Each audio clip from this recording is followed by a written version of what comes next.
എൻ്റെ ചാനലിലേക്ക് എല്ലാവർക്കും സ്വാഗതം. ഇന്ന് ഞാനിവിടെ മൺഡേ ടു ഫ്രൈഡേക്ക് ബ്രേക്ക്ഫാസ്റ്റ് റെസിപ്പീസാണ് ചെയ്തിരിക്കുന്നത്. അപ്പോൾ അധികം ലേറ്റ് ആവാതെ വേഗം വീഡിയോയിലേക്ക് കടക്കാം. അപ്പോൾ ഫസ്റ്റ് ഡേ ബ്രേക്ക്ഫാസ്റ്റ് എന്ന് പറയുന്നത് പോഹയായിരുന്നു. പോഹ എന്ന് പറയുന്നത് one of the healthiest breakfast ആണ്. അപ്പോൾ അതിന് വേണ്ട ഇൻഗ്രീഡിയൻസ് എന്ന് പറയുന്നത് 1 കപ്പ് പൊട്ടാറ്റോസ് ഞാനിവിടെ ചെറുതാക്കി അരിഞ്ഞ് കുക്കറിൽ ഉപ്പിട്ട് അധികം ഉടഞ്ഞു പോകാതെ വേവിച്ചെടുക്കുകയാണ്. ഇനി അതുപോലെ വേണ്ടത് കുറച്ച് ഉള്ളിയാണ്. അത് 1 സവാളയാണ് ഞാൻ എടുത്തിരിക്കുന്നത്, അത് ചെറുതാക്കി അരിഞ്ഞതാണ്. പിന്നെ അതുപോലെ തന്നെ എരിവിനനുസരിച്ചുള്ള മുളക്, പിന്നെ കുറച്ച് മല്ലിയില, പിന്നെ അതുപോലെ കുറച്ച് നാരങ്ങയുടെ നീര് നമുക്കിതിന് വേണം. പിന്നെ കുറച്ച് പച്ചക്കപ്പലണ്ടി കൊടുത്തിട്ടുണ്ട്. പിന്നെ നമുക്കിതിലേക്ക് ഇടാനായിട്ട് കുറച്ച് കായത്തിൻ്റെ പൊടിയും കൂടി ആവശ്യമുണ്ട്. അപ്പോൾ നമുക്ക് എങ്ങനെയാണ് ഇത് ഉണ്ടാക്കുന്നത് എന്ന് നോക്കാം. ഞാനപ്പോൾ ഇവിടെ ഒരു നോൺ സ്റ്റിക്ക് പാൻ എടുത്തിട്ടുണ്ട്. അതിലേക്ക് കുറച്ച് വെജിറ്റബിൾ ഓയിലാണ് ആഡ് ചെയ്യുന്നത്. വെളിച്ചെണ്ണയേക്കാളും കുറച്ചുകൂടി നല്ലത് ഇതിലേക്ക് വെജിറ്റബിൾ ഓയിലായിരിക്കും. അപ്പോൾ എണ്ണ ചൂടായി വരുമ്പോൾ ഞാൻ 1 ടീസ്പൂൺ കടുക് ഇട്ട് കൊടുത്തിട്ടുണ്ട്. അത് പൊട്ടി വരാൻ നേരം ആകുമ്പോഴേക്കും ഞാൻ പച്ചക്കപ്പലണ്ടിയും കൂടി ചേർക്കുകയാണ്. അപ്പോൾ അത് ഒരുമിച്ച് റോസ്റ്റായി വന്നോളും. അപ്പോൾ ഈ കപ്പലണ്ടിയൊക്കെ നന്നായി റോസ്റ്റായി വന്നിട്ടുണ്ട്. ഞാൻ ഇനി ഇതിലേക്ക് നേരത്തെ കുത്തി അരിഞ്ഞ് വെച്ചിരുന്ന സവാള ചേർത്ത് കൊടുത്ത് നല്ലപോലെ വഴറ്റിയെടുക്കുകയാണ്. അപ്പോൾ അത് ഒരു ഷെയ്ഡൊക്കെ മാറി വരുമ്പോഴേക്കും ഞാൻ അതിലേക്ക് ആവശ്യത്തിന് വേണ്ട ഉപ്പിട്ട് കൊടുത്തിട്ടുണ്ട്. ഉപ്പിടുമ്പോൾ എപ്പോഴും സൂക്ഷിക്കണം, നമ്മൾ നേരത്തെ പൊട്ടാറ്റോയിൽ കുറച്ച് ഉപ്പിട്ടായിരുന്നു. ഇനി അതിൻ്റെ ഒപ്പം തന്നെ കുറച്ച് കായത്തിൻ്റെ പൊടിയും കൂടി ചേർത്ത് നല്ലപോലെ മിക്സ് ചെയ്യുന്നുണ്ട്. പിന്നെ ഞാൻ കുറച്ച് ഒരു ടീസ്പൂൺ ടർമറിക് പൗഡറും കൂടി ചേർത്ത് നല്ലപോലെ മിക്സ് ചെയ്തെടുക്കുകയാണ്. ഇതിലേക്ക് വേറെ പൗഡേഴ്സൊന്നും ആവശ്യമില്ല, അതായത് മുളക് പൊടിയൊന്നും ചേർക്കേണ്ടതില്ല. ഇനി ഇത് നല്ലപോലെ ഒന്ന് ഇളക്കി മിക്സ് ചെയ്ത് കൊടുക്കുക. ഇനി ഇതിന് എരിവിന് വേണ്ടി ഞാൻ ചേർക്കുന്നത് ഒരു പച്ചമുളകാണ്. അത് സ്ലിറ്റാക്കി ഇട്ടേക്കുന്നതാണ്. അപ്പോൾ കുട്ടികളൊക്കെ ഉള്ള വീടുകളിൽ മുളക് അവരുടെ എരിവിനനുസരിച്ച് മാത്രം ആഡ് ചെയ്യുക. അതിനുശേഷം ഞാനിവിടെ ഉരുളക്കിഴങ്ങ് വേവിച്ചത് ചേർത്ത് കൊടുത്തിട്ടുണ്ട്. ഇതുപോലെ വേവിച്ചെടുക്കണം, അതായത് അധികം ഉടഞ്ഞു പോകാൻ പാടില്ല. അപ്പോൾ ഇതുപോലെ വേവിച്ചെടുത്തിട്ട് അത് ഞാൻ ചേർത്ത് കൊടുത്തേക്കാണ്. അടുത്ത് നമ്മൾ ചേർത്ത് കൊടുക്കുന്നത് ചെറുനാരങ്ങയുടെ നീരാണ്. അപ്പോൾ ഒരു അര ചെറുനാരങ്ങയുടെ നീരാണ് ഇപ്പോൾ ചേർത്ത് കൊടുക്കുന്നത്. ഇത് ഉണ്ടാക്കിയതിന് ശേഷം അവസാനം നമ്മൾ കുറച്ചും കൂടി ചെറുനാരങ്ങ നീരും കൂടി ഒഴിച്ച് കൊടുക്കുന്നുണ്ട്. ഇനി ഞാൻ എടുത്തിരിക്കുന്ന അവലെന്ന് പറയുന്നത് ഇതുപോലത്തെ വളരെ തിന്നായിട്ടുള്ള കനം കുറഞ്ഞിട്ടുള്ള അവലാണ് എടുത്തിരിക്കുന്നത്. ഇതായിരിക്കും കുറച്ചും കൂടി ടേസ്റ്റ് ഉണ്ടാവുക. അപ്പോൾ ഈ ഒരു അവൽ വാങ്ങാനായിട്ട് ശ്രമിക്കുക. ഇത് ഞാൻ ഒരു 3 കപ്പോളമാണ് ഇതിലേക്ക് ചേർത്ത് കൊടുക്കുന്നത്. കുറച്ചധികം ചേർത്താലാണ് കുറച്ച് ക്വാണ്ടിറ്റിയിൽ ലാസ്റ്റ് നമുക്ക് ബ്രേക്ക്ഫാസ്റ്റ് ഉണ്ടാക്കി കിട്ടുള്ളൂ ഇത്. അപ്പോൾ ഞാൻ 3 കപ്പ് ചേർത്ത് കൊടുത്തിട്ടുണ്ട്. ഇനി ഇത് ഈ മസാലയിലും ഉരുളക്കിഴങ്ങിലൊക്കെ നല്ലപോലെ പിടിക്കാനായിട്ട് നല്ലപോലെ ഒന്ന് മിക്സ് ചെയ്ത് കൊടുക്കുന്നുണ്ട്.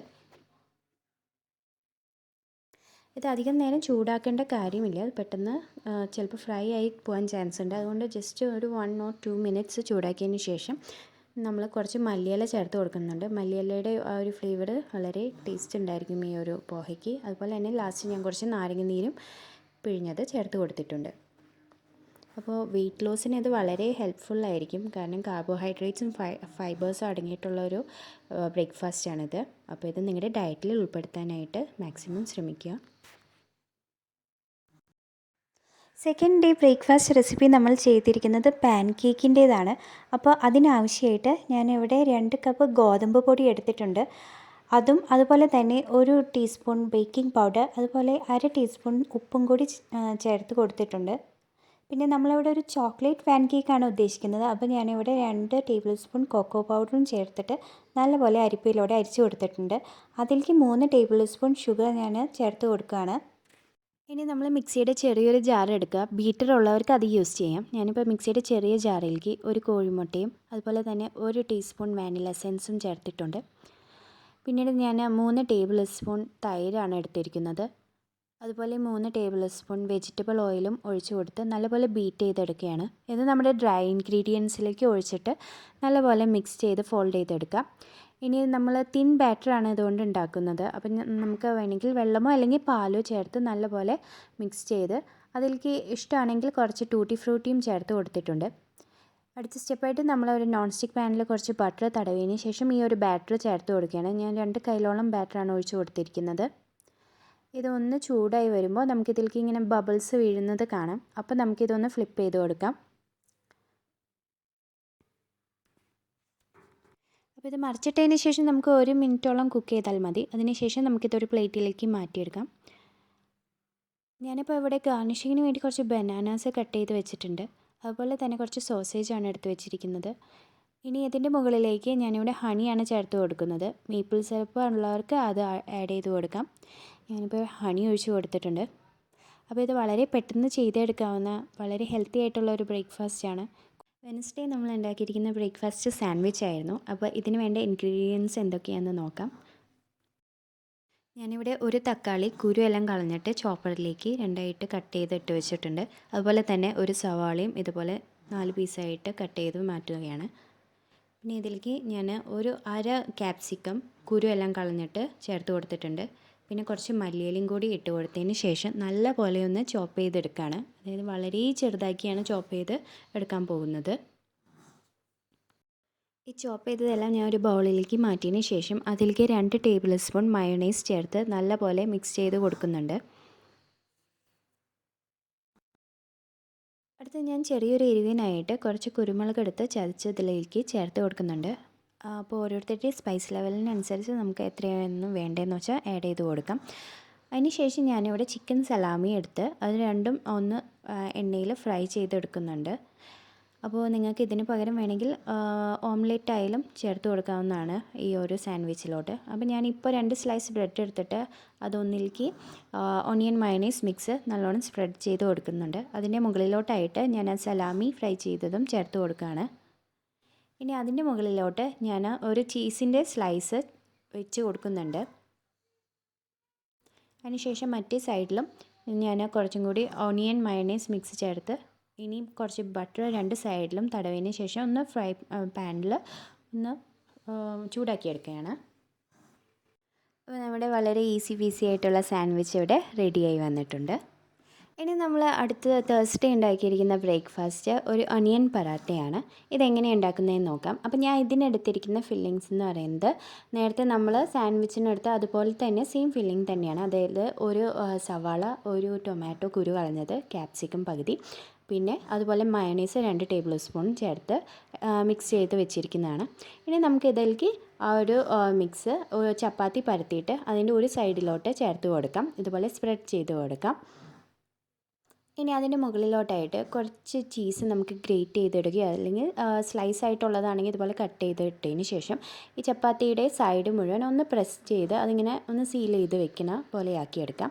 എന്നിട്ട് കുറച്ചും കൂടി പൊടി ഒന്ന് തടവിയിട്ട് നമുക്കിതൊന്ന് ചെറുതായിട്ട് പതുക്കി ഒന്ന് പ്രസ് ചെയ്ത് കൊടുത്ത് 2 സൈഡിലും ബട്ടർ പരട്ടി നമുക്ക് ചൂടാക്കിയെടുക്കാം. അപ്പോൾ ഫ്രൈഡേ നമ്മുടെ ബ്രേക്ക്ഫാസ്റ്റ് വന്നിട്ട് ബ്രെഡ് പോഹയാണ്. ഇതുപോലെ ബ്രെഡൊക്കെ ബാക്കി വന്നിട്ടുണ്ടെങ്കിൽ ഇതുപോലെ നമ്മൾ ചെറിയ പീസായിട്ട് കട്ട് ചെയ്ത് മാറ്റി വയ്ക്കുക. ഇനി ഇതിലേക്ക് വേണ്ട ഇൻഗ്രീഡിയൻസ് എന്ന് പറയുന്നത് ഞാനിവിടെ ഒരു തക്കാളിയാണ് എടുത്തിരിക്കുന്നത്. അത് ചെറുതായിട്ട് കട്ട് ചെയ്ത് വെച്ചിട്ടുണ്ട്. അതുപോലെ തന്നെ ഒരു സവാള ഇതുപോലെ ചെറുതാക്കി അരിഞ്ഞു വെച്ചിട്ടുണ്ട്. പിന്നെ ഞാൻ എടുത്തിരിക്കുന്നത് ഒരു പച്ചമുളകാണ്. നമ്മളിവിടെ മുളക് പൊടി ചേർക്കുന്നുണ്ട്. അപ്പോൾ അതുകൊണ്ട് പച്ചമുളകിൻ്റെ എണ്ണം കുറയ്ക്കാൻ നോക്കാം. പിന്നെ അതുപോലെ കുറച്ച് മല്ലിയിലയും എടുത്തു വെച്ചിട്ടുണ്ട്. ഇനി നമുക്കിത് എങ്ങനെയാണ് ഉണ്ടാക്കുന്നതെന്ന് നോക്കാം. അപ്പം ഞാനിവിടെ ഒരു നോൺ സ്റ്റിക്ക് പാനിലേക്ക് കുറച്ച് വെജിറ്റബിൾ ഓയിൽ ഒഴിച്ച് കൊടുത്തിട്ടുണ്ട്. അതിൻ്റെ ഒപ്പം തന്നെ ഞാൻ 1 ടേബിൾ സ്പൂൺ നെയ്യും ചേർത്ത് കൊടുക്കുന്നുണ്ട്. ഇനി ഇതെല്ലാം ചൂടായിട്ടൊന്ന് വരുമ്പോൾ നമ്മൾ നേരത്തെ കട്ട് ചെയ്ത് വെച്ചിരുന്ന ബ്രെഡ് പീസസൊക്കെ ഇതിലേക്ക് ഇട്ട് കൊടുത്ത് ഒന്ന് ജസ്റ്റ് ചെറുതായിട്ടൊരു ഷാലോ ഫ്രൈ ചെയ്ത് എടുക്കുകയാണ്. ഇനി അതേ പാനിലോട്ട് നമ്മൾ കുറച്ചും കൂടി വെജിറ്റബിൾ ഓയിൽ ഒഴിച്ച് കൊടുത്തിട്ടുണ്ട്. ഇനി എണ്ണ ചൂടായിട്ട് വരുമ്പോൾ നമുക്ക് അതിലോട്ട് 1 ടീസ്പൂൺ കടുക് ഇട്ട് കൊടുക്കുന്നുണ്ട്. കടുക് പൊട്ടി വരുമ്പോഴേക്കും നമ്മൾ നേരത്തെ കുത്തിയരിഞ്ഞ് വെച്ചിരുന്ന സവാള ചേർത്ത് കൊടുക്കുകയാണ്. അതിൻ്റെ ഒപ്പം തന്നെ പച്ചമുളകും ചേർത്ത് കൊടുക്കുക. ഇനി ഇത് നല്ലപോലെ ഒന്ന് വഴറ്റിയെടുക്കുക. ഏകദേശം ഒരു ബ്രൗൺ ഷെയ്ഡ് വരുമ്പോഴേക്കും നമ്മൾ ആവശ്യത്തിന് ഉപ്പും മഞ്ഞൾപ്പൊടിയും കുറച്ചളവിൽ മുളക് പൊടിയും ചേർത്ത് കൊടുക്കുക. ഇനി ഇതിൻ്റെ എല്ലാം പൊടികളുടെ എല്ലാം പച്ചമണം മാറിക്കഴിയുമ്പോൾ നമ്മൾ നേരത്തെ അരിഞ്ഞു വെച്ചിരുന്ന തക്കാളിയും ചേർത്ത് നല്ലപോലെ ഒന്ന് മിക്സ് ചെയ്തെടുക്കുക. അതൊരു 2-3 മിനിറ്റോളം മൂടി വെച്ച് വേവിക്കുക. അതിന് ശേഷം തുടർന്ന് നമുക്ക് ഒരു അര ടീസ്പൂണിൽ താഴെ ഗരം മസാല ചേർത്ത് കൊടുക്കുക. അത് ഇളക്കി യോജിപ്പിച്ചതിന് ശേഷം നമുക്ക് 2 കോഴിമുട്ടയും കൂടി ചേർത്ത് കൊടുക്കാം. നമ്മൾ എത്ര ബ്രെഡാണോ എടുത്തിരിക്കുന്നത് അതിനനുസരിച്ച് വേണം കോഴിമുട്ട ആഡ് ചെയ്യാനായിട്ട്. അപ്പോൾ ഈ കോഴിമുട്ട വല്ലാതെ വെന്ത് പോകുന്നതിന് മുൻപ് തന്നെ നമ്മൾ നേരത്തെ ഷാലോ ഫ്രൈ ചെയ്ത് വെച്ചിരുന്ന ബ്രെഡും കൂടി ചേർത്ത് കൊടുക്കണം. എന്നിട്ട് നന്നായി ഇളക്കി യോജിപ്പിക്കണം. ലാസ്റ്റ് സ്റ്റെപ്പായിട്ട് നമ്മൾ കുറച്ച് മല്ലിയില കൊത്തിയരിഞ്ഞത് ചേർത്ത് കൊടുക്കുന്നുണ്ട്. അതുപോലെ തന്നെ ഒരു ചെറുനാരങ്ങയുടെ പകുതി നീരും ഇതിലോട്ട് ഒഴിച്ചു കൊടുക്കുകയാണ്. ഇതിന് ശേഷം നമ്മൾ നല്ലപോലെ ഒന്ന് മിക്സ് ചെയ്തെടുക്കുക. അപ്പോൾ വളരെ ഈസി ആയിട്ടും വളരെ ടേസ്റ്റ് ഉള്ളതായിട്ടുള്ള ഒരു ബ്രേക്ക്ഫാസ്റ്റ് റെസിപ്പി കൂടി നമ്മളിവിടെ ചെയ്തിരിക്കുകയാണ്. അപ്പോൾ പെട്ടെന്ന് ജോലിക്കൊക്കെ പോകേണ്ടവർക്കൊക്കെ പെട്ടെന്ന് തന്നെ തയ്യാറാക്കാൻ പറ്റുന്ന തരത്തിലുള്ള 5 റെസിപ്പീസാണ് ഞാനിവിടെ നിങ്ങൾക്കായിട്ട് ഷെയർ ചെയ്തിരിക്കുന്നത്. നിങ്ങൾക്ക് എല്ലാവർക്കും ഈ ഒരു വീഡിയോ ഉപകാരപ്രദമായി എന്ന് പ്രതീക്ഷിക്കുന്നു. തുടർന്നുള്ള വീഡിയോകൾ കാണാനായിട്ട് നമ്മുടെ ചാനൽ എല്ലാവരും ഒന്ന് സബ്സ്ക്രൈബ് ചെയ്യാനായിട്ട് ശ്രമിക്കുക. അടുത്ത വീഡിയോയിൽ വീണ്ടും കാണാം. Thanks for watching.